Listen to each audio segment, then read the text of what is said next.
So something I wanted to talk about from the World Health Organization's Q&A is what are the symptoms of COVID-19 or the coronavirus. So some symptoms include fever, tiredness, and dry cough, pains, nasal congestions, runny nose or throat or diarrhea are also symptoms of the coronavirus. Runny nose is more indicative of the common cold than the coronavirus.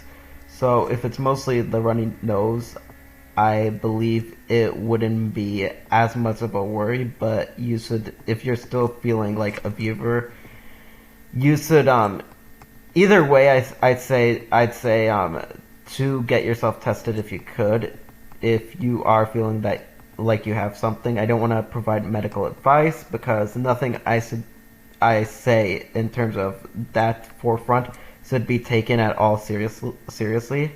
I don't claim to be a medical professional or an expert in any of this. I claim more towards commentating on this based off of my worldly wisdom and experience. That being said, nothing I say should be taken seriously. I'm just trying to inform people based off of what I feel might be misinformation going on. But nothing I say should be taken seriously. Take advice on your own risk. All of that. That being said, the most common symptoms, as you know, are those. Plus, besides that,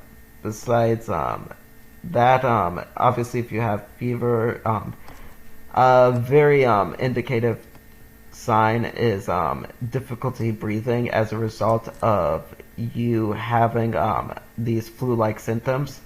If you have especially difficulty breathing, that's something that is very prominent with COVID-19.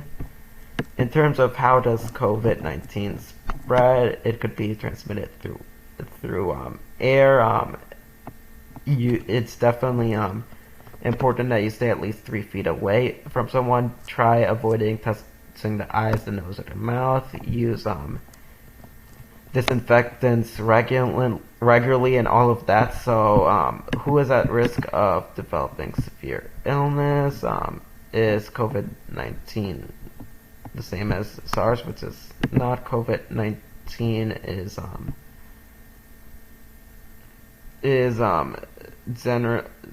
generally speaking is one the virus that causes COVID-19 and the one that causes the outbreak of SARS are related to each other genetically, but the diseases are quite different. So what did I wear to protect myself?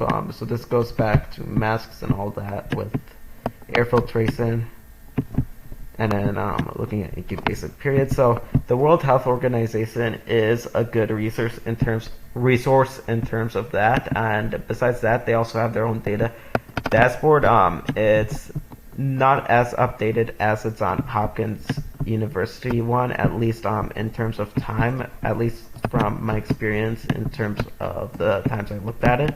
But that being said, it's still nice because it's organized and have labels and stuff like that, so it's still a quite useful resource in terms of how they actually allow you to look at the data. And also they label it more towards by actual country rather than breaking it down to cities. So from that, I think you could look at cumulative territories, but it doesn't do it in the same way as Johns Hopkins University. So that unfortunately is more of a downside to it, but it allows it to at least be cleaner in terms of how it looks. So you have 987 in the U.S., Mexico 11, Honduras 2, and then you could look at Spain 2,140 and see all of these different data points in terms of confirmed cases, and then you could look at deaths and all that stuff. So yeah, those are things that I just wanted to go over.